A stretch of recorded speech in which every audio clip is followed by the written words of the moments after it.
Hello students, welcome to step up academy. मैं अंजलि सिंह कुशवाहा और मैं हूं आपकी बायोलॉजी ट्यूटर।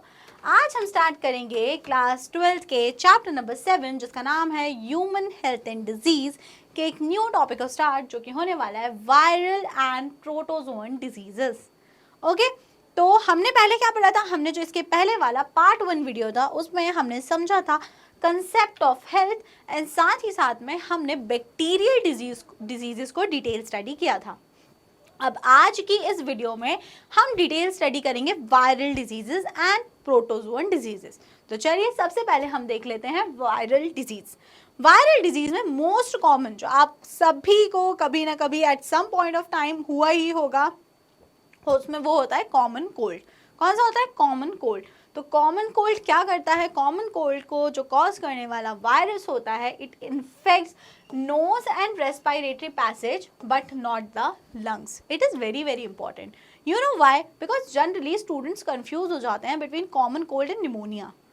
तो पहली चीज, पहला difference between pneumonia and common cold, pneumonia is caused by bacteria and common cold is caused by virus. पहला डिफरेंस तो यही हो गया। सेकेंड डिफरेंस, जो हमारा निमोनिया था वो इन्फेक्ट कर रहा था लंग्स को, क्योंकि वो लंग्स में एल्वियोलाई जो थी वो उनको इन्फेक्ट कर रहा था। लेकिन अगर हम बात करते हैं हमारे कॉमन कोल्ड के वायरस की, तो this does not infect the lungs. ये लंग्स को इन्फेक्ट नहीं करता है, it just infect the respiratory passage. Passage मतलब कि just infect the nose and the respiratory passage, the trachea, इस सबको इन्फेक्ट करेगा, कभी भी लंग्स को इन्फेक्ट नहीं करेगा। कौन? कॉमन कोल्ड का virus. Okay, it last for 3 to 7 days। तो आपको पता है कभी ना कभी किसी ना किसी पॉइंट पे हुआ ही है, होता ही रहता है। जो ये सीजन फ्लक्चुएट होते हैं तो आप बोलते हैं ना, अरे वायरल हो गया है, वायरल हो गया है। और जनरली उसमें common cold is very very common, इसलिए उसको कॉमन बोलते हैं। फ्लू, जैसे कॉमनली क्या बोला जाता है? फ्लू बोला जाता है। तो वायरल होता है, नोज और रेस्पिरेटरी पैसेज को अफेक्ट करता है, लंग्स को इन्फेक्ट नहीं करता। 3 to 7 days तक ये लास्ट करता है। पॉजिटिव एजेंट कौन होता है? Rhino virus. तो the virus which cause common cold is known as rhino virus. Rhino virus बोला जाता है जो कि हमारा वायरस होता है जो कि क्या कॉज करता है? Common cold. Mode of transmission, अब फैला कैसे? सिंपल भाई, एयर वाला मोड, थ्रू एयर। कैसे? एयर से इनहेलिंग ड्रॉपलेट्स रिजल्टिंग फ्रॉम कफ और स्नीज। मुझे कफ कोल्ड था, मुझे कॉमन फ्लू था, मैं आई आपके सामने आज छू करके मैंने बिना अपने नोज और माउथ को कवर करके आपके मुंह पे स्नीज कर दिया। अब स्नीज करने से मेरे माउथ और मेरी नोज से जो ड्रॉपलेट्स रिलीज हुए वो रिलीज होके एयर में आ गए। और आप तो सांस ले ही रहे हो ना कंटिन्यूसली। आपने सांस लेने के दौरान अनइंटेंशनली, ना चाहते हुए भी, वो ड्रॉपलेट्स इनहेल कर लिए। अब वो ड्रॉपलेट्स आपने जैसे ही इनहेल करे वो मेरी बॉडी से इन्फेक्शन आपके बॉडी में पहुंच गया। तो this is how common cold spread. समझ में आई? अब वो मेरी बॉडी से निकल के आपकी बॉडी में पहुंच गया, अब वो आपको इन्फेक्शन करेगा। इसलिए बोलते हैं ना, कभी भी अगर जुकाम हुआ है, अरे तो अपनी नोज को कवर कर लो, ऐसे खुले में मत छींको। खांसी आ रही है तो अपने माउथ को कवर कर लो, क्योंकि उससे आप दूसरे लोगों की प्रोबेबिलिटी बढ़ा रहे हैं to get infected. Okay, through contaminated objects, pen, book, cups, door knobs, computer accessory etcetera. और कभी कभी किसी इन्फेक्टेड पर्सन की एसेसरीज को यूज करने से भी आपको इन्फेक्शन हो सकते हैं। सिम्टम्स क्या है ये तो आप मुझे खुद बता देंगे। नेजल कंजेशन, डिस्चार्ज, नाक बहती रहती है या फिर नाक पूरी तरीके से ब्लॉक हो जाती है, आप बोलते हो अरे मुझे कुछ फील ही नहीं हो रहा है। Fever, headache, sore throat, cough, hoarseness, tightness etcetera. तो these are the very very common symptoms, because ये वाली जो बीमारी है वो ऐसी बीमारी है कि वो सभी को कभी ना कभी किसी स्टेज ऑफ द लाइफ में होती ही होती है। तो आपने देखा है नोज उसमें ब्लॉक हो जाती है, आपको बहुत थकान फील होती है, फीवर, आपको फीवर आने लगता है, तो आप बोलते हो अरे वो तो वायरल है, 3-4 दिन में अपने आप ठीक हो जाएगा। ओके, तो in the section of viral disease there is only one disease mention in your NCERT, that is common cold, which is common cold. तो हमने आपको वही डिटेल में समझाया है। अगर आपको कुछ एक्स्ट्रा पढ़ना है तो आप मुझे बता सकते हैं, कोई कॉमन, अगर आपको कोई भी वायरल डिजीज एक्स्ट्रा अगर आपको नॉलेज है, आपको उसके बारे में जानना है, अगर आप चाहते हैं पढ़ना, तो आप मुझे कमेंट सेक्शन में बताइए, तो मैं उसके लिए आपके लिए एक सेपरेट वीडियो बना के आपको प्रोवाइड कर दूंगी। But NCERT only mentions just about common cold. Okay, so we are done with viral disease. Next in the section we started protozoan disease. And protozoan disease में सबसे पहले एक बहुत ही कॉमन बीमारी जो आज के अभी एट प्रेजेंट बहुत ही ज़्यादा ज़ोर से लोगों में फैल रही है, जो कि है मलेरिया। कौन सी बीमारी है? मलेरिया। अब मलेरिया कैसे होता है? Malaria is caused bye a pathogen जिसका नाम होता है प्लाज्मोडियम। अब रिवाइज करते हैं पिछला, ठीक है? तो प्लाज्मोडियम जो है वो कहाँ पड़ा था, याद करो जल्दी से। प्रीवियस, बहुत ही पीछे जाना पड़ेगा, क्लास 11 चैप्टर 2। बोलो कि मैम इतना तो हमें चैप्टर का नाम याद नहीं है, आप क्या बोल रहे हो? ये नहीं होगा याद, डेफिनेटली आपको याद नहीं होगा। तो आपने पढ़ा था chapter biological classification. Biological classification में आपने मोनेरा पढ़ा था, मोनेरा के बाद आपने पढ़ा था प्रोटिस्टा। प्रोटिस्टा जो होते हैं वो 4-5 टाइप के होते हैं, जिसमें सबसे पहले आ जाता है डायएटम्स, फिर आ जाते हैं डायनोफ्लैजिलेट्स, फिर आ जाते हैं यूग्लेनॉइड्स, फिर आ जाते हैं स्लाइम मोल्ड्स, और लास्टली उसमें आते हैं स्पोरोजोअन्स। कौन आते हैं लास्टली उसमें? स्पोरोजोअन्स। और इसी स्पोरोजोअन्स में कैटेगरी फर्दर 4 कैटेगरी होती हैं। पहले होते हैं अमीबॉइड, दूसरे होते हैं सीलिएटेड, तीसरे होते हैं फ्लैजिलेटेड, और लास्टली इसमें आते हैं प्लाज्मोडियम। लास्टली इसमें कौन आते हैं? प्लाज्मोडियम। समझ में आ रहा है? तो Plasmodium is nothing but a type of a protista या फिर टाइप ऑफ अ स्पोरोजोअन। तो मलेरिया को कॉज करने वाला एक प्रोटोजोअन होता है। एक्चुअली ये स्पोरोजोअन्स नहीं होते, ये प्रोटोजोअन्स होते हैं, प्रोटोजोअन्स। एक प्रोटोजोआ होता है, प्रोटोजोआ जिसका नाम क्या है? जिसका नाम होता है प्लाज्मोडियम। क्या नाम होता है? प्लाज्मोडियम। समझ में आ गया आपको? तो कौन सा प्रोटोजोआ है जो कॉज करता है मलेरिया? तो उसका नाम होता है Plasmodium. Plasmodium is a type of protozoa. क्या होता है? प्रोटोजोआ। अब प्लाज्मोडियम जो होता है वो उसकी 4 स्पीशीज होती हैं, 4 तरह की स्पीशीज मिलती हैं प्लाज्मोडियम की। Number 1 plasmodium vivax, number 2 plasmodium malariae, number 3 plasmodium falciparum, and number 4 जो यहाँ पे मेंशन नहीं है which is plasmodium ovale. Plasmodium ovale. So there are 4 types of plasmodium जो कि स्पीशीज इनकी होती हैं। Number 1 plasmodium vivax, number 2 plasmodium malariae, number 2 plasmodium falciparum, and number 4 plasmodium ovale. Plasmodium falciparum जो होता है, अब 4 आपने पढ़ लिया। अब इन चारों में से जो सबसे खतरनाक होता है वो होता है प्लाज्मोडियम फैल्सीपैरम। प्लाज्मोडियम फैल्सीपैरम सबसे सीरियस टाइप का मलेरिया करता है, द मैलिग्नेंट मलेरिया। तो मलेरिया चारों ही कर रहे हैं, कोई उसमें नो डाउट, चारों ही मलेरिया कॉज करने के लिए रिस्पॉन्सिबल हैं, plasmodium vivax, malariae, falciparum and ovale. लेकिन most serious type of malaria is caused by किसके थ्रू? Plasmodium falciparum. तो plasmodium falciparum is dangerous out of 4। तो मलेरिया कैसी बीमारी है? It is caused by protozoa. Which protozoa? Plasmodium. And सबसे खतरनाक कौन सा होता है? Plasmodium falciparum. आ गई बात समझ में? गुड। अब हम देखते हैं मोड ऑफ ट्रांसमिशन, कैसे मलेरिया फैलता है। तो मलेरिया इज कौन फैलाएगा? जल्दी बोलो। मलेरिया सुनते से मच्छर याद आता है आपको? तो मलेरिया जो होता है it is spread by a vector. उसको फैलाने के लिए एक वेक्टर रिस्पॉन्सिबल है जिसका नाम है फीमेल एनोफिलीज मॉस्किटो। जिसका नाम क्या है? Female anopheles mosquito. तो जो मलेरिया जो बीमारी है वो किसी के छींकने, खांसने या आर्टिकल शेयर करने से नहीं फैली, रादर उसको फैलाने के लिए एक दूसरा ऑर्गेनिज्म रिस्पॉन्सिबल है, एक वेक्टर रिस्पॉन्सिबल है, जो कि कौन सा है? Female anopheles mosquito. एक मच्छर रिस्पॉन्सिबल है, और कौन सी मच्छर है वो? एनोफिलीज। बट एनोफिलीज की भी कौन सी? मेल या फीमेल? फीमेल। क्योंकि फीमेल मॉस्किटो ही फीड करती है, ब्लड को सक करती है। क्यों ब्लड को सक करती है? बिकॉज उसको एग्स देने हैं, उसको फर्दर रिप्रोड्यूस करना है, और उसके लिए उसको चाहिए न्यूट्रिशन। तो इसीलिए वो ब्लड को सक करती है, और इसीलिए इसी कारण से वो मलेरिया को फैलाने के लिए रिस्पॉन्सिबल होती है। तो मलेरिया किसके थ्रू फैलता है? मलेरिया फैलता है through the bite of female anopheles mosquito. Female anopheles mosquito के काटने के कारण मलेरिया फैलता है। आ गई आपको बात समझ? ओके। सिम्टम्स क्या होते हैं मलेरिया के? Hemozoin toxin released by Plasmodium causes chill and high fever recurring every 3 to 4 days। अब क्या होता है जब ये जो प्लाज्मोडियम है हमारी बॉडी में इन्फेक्शन करता है, Plasmodium which is a protozoan, तब बॉडी में एक सब्सटेंस, एक टॉक्सिन रिलीज होता है। एक टॉक्सिन रिलीज होता है जिसका नाम होता है हीमोजोइन। क्या नाम होता है? हीमोजोइन।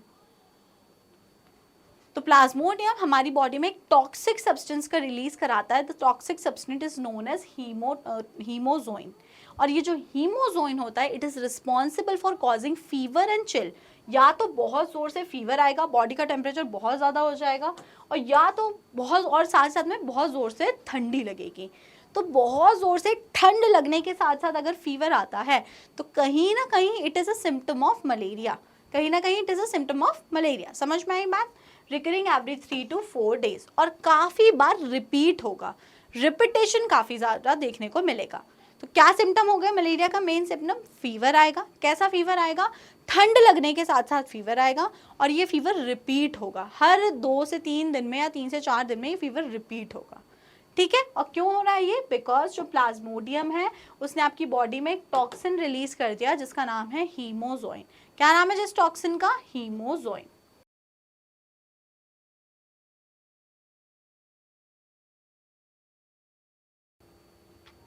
अब हम देखते हैं लाइफ साइकिल ऑफ प्लाज्मोडियम, कि प्लाज्मोडियम जो है वो आपकी बॉडी में इन्फेक्शन कैसे कॉज करता है। चलिए स्टार्ट करते हैं। सबसे पहले आप यहाँ से साइकिल को देखिए। मॉस्किटो बाइट्स अनदर ह्यूमन, मतलब कि आप हेल्दी हैं, अभी आपको कुछ भी नहीं था, आप बढ़िया अपने घर पे बैठ के स्नैक्स खा रहे थे, टीवी देख रहे थे। एक फीमेल एनोफिलीज आई और उसने आके आपको काटा, और वो जो फीमेल एनोफिलीज थी वो किसी मलेरिया वाले पर्सन को काट कर आई थी। तो जब उसने, उस फीमेल एनोफिलीज ने क्या किया था? किसी ऐसे पर्सन को काटा था जिसे ऑलरेडी मलेरिया था, तो उस पर्सन के ब्लड से स्पोरोजोइट नाम के इन्फेक्शियस एजेंट इस मॉस्किटो में ट्रांसफर हो गए थे। किस नाम के? स्पोरोजोइट्स। स्पोरोजोइट्स ट्रांसफर हो गए थे मॉस्किटो के अंदर, फीमेल एनोफिलीज के अंदर। अब ह्यूमन के लिए, आपके लिए इन्फेक्टिव स्टेज क्या हो गई? प्लाज्मोडियम की कौन सी स्टेज इन्फेक्टिव स्टेज हो गई? तो ह्यूमंस के लिए स्पोरोजोइट जो होता है ना, स्पोरोजोइट, वो होती है इन्फेक्शियस स्टेज। तो जब भी कोई आपको फीमेल एनोफिलीज काट रही है, अगर आप हेल्दी हैं और उसने आपको पहले किसी मलेरिया वाले पर्सन को काटा और फिर उसी मच्छर ने आके आपको काटा, तो आपकी बॉडी में स्पोरोजोइट आ गए। क्या आ गए आपकी बॉडी में? स्पोरोजोइट। और बताओ कहाँ पे आए होंगे? मच्छर क्या करता है? ब्लड को सक करता है ना, तो इसका मतलब स्पोरोजोइट आपके ब्लड में आ गए। कहाँ पे आ गए? स्पोरोजोइट आपके ब्लड में आ गए। ब्लड में जैसे ही स्पोरोजोइट आए वो वहां पे इन्फेक्शन करेंगे आरबीसी में, और आरबीसी के बाद स्पोरोजोइट पहुंचेंगे आपके लिवर में, आपके लिवर में इन्फेक्शन करना स्टार्ट कर देंगे। लिवर में जाके क्या होगा? अब कहानी यहाँ तक समझ आ रही है ना? मच्छर ने आपको काटा, स्पोरोजोइट आपके लिए इन्फेक्शियस स्टेट है, इन्फेक्शियस स्टेट आपकी बॉडी में आई, पहले ब्लड में पहुंची, आरबीसी में पहुंचने से क्या होगा? आरबीसी में इन्फेक्शन किया, तो आरबीसी में इन्फेक्शन होने से क्या होगा? आरबीसी फट जाएंगी, और आरबीसी जैसे ही बर्स्ट होंगी तो हीमोटॉक्सिन रिलीज होगा। क्या रिलीज होगा? हीमोटॉक्सिन। और जब हीमोटॉक्सिन रिलीज होगा तो हीमोजोइन रिलीज होगा, तो क्या होगा? हीमोजोइन के रिलीज होने से आपको फीवर आएगा, उसके सिम्टम्स आएंगे मलेरिया के। अब ये इन्फेक्शन इतना बढ़ गया है कि वो लिवर में पहुंचेगा। कहाँ पहुंचा? ये जो हमारा स्पोरोजोइट है कहाँ पहुंचा? लिवर में। आपकी बॉडी में लिवर में पहुंच गया। लिवर में जाके स्पोरोजोइट ने कंप्लीट करी अपनी एसेक्सुअल साइकिल। कौन सी साइकिल? एसेक्सुअल। अभी हम ह्यूमन की बात कर रहे हैं, तो ह्यूमन के आरबीसी में पहले और आरबीसी के बाद लिवर में स्पोरोजोइट ने अपनी एसेक्सुअल साइकिल कंप्लीट करी, और स्पोरोजोइट कन्वर्ट हो गया इन गैमेटोसाइट। किस में कन्वर्ट हो गया? इन गैमेटोसाइट। तो स्पोरोजोइट जो है वो कन्वर्ट कहाँ पे हो गया? गैमेटोसाइट में, आरबीसी में ही वापस से आरबीसी में आ गया, और कन्वर्ट किस में हो गया? गैमेटोसाइट में। इन्फेक्शन हुआ आरबीसी में, फिर लिवर में, और अगेन फिर आरबीसी में। इस पूरी साइकिल के दौरान हो क्या रहा है? जो ये स्पोरोजोइट है वो एसेक्सुअल साइकिल कंप्लीट कर रहा है और कन्वर्ट हो जा रहा है किसमें? गैमेटोसाइट में। ओके, अब कोई मच्छर आया, अब आपको क्या हो गया? मलेरिया हो गया। अब कोई मच्छर आया, मच्छर ने आके आपको काटा, आपका खून पिया, तो अब फिर से ये गैमेटोसाइट इस मच्छर में ट्रांसफर हो गया। अब मच्छर ने जब आपको काटा तो ये जो गैमेटोसाइट था, ये गैमेटोसाइट उस मच्छर की बॉडी में पहुंच गया। आ रही बात समझ में? गैमेटोसाइट उस मच्छर की बॉडी में पहुंच गया। अब क्या होगा? अब ये गैमेटोसाइट से बनेंगे गैमेट्स किसकी बॉडी में? मच्छर की, एनोफिलीज की बॉडी की बात चल रही है। यहाँ तक ह्यूमन की कहानी खत्म हो गई। अब गैमेटोसाइट पिक कर लिया मच्छर ने, तो मच्छर के लिए, मॉस्किटो के लिए इन्फेक्टिव स्टेज क्या हो गई?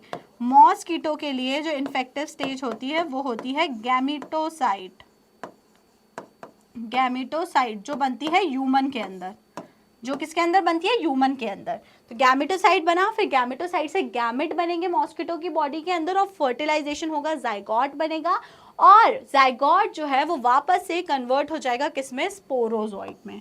किसमें कन्वर्ट हो जाएगा? स्पोरोजोइट में। और स्पोरोजोइट जो बने इंटेस्टाइन में है वो जाके स्टोर हो जाएंगे किसमें? जाके स्टोर हो जाएंगे माइग्रेट होके salivary glands of the mosquito में।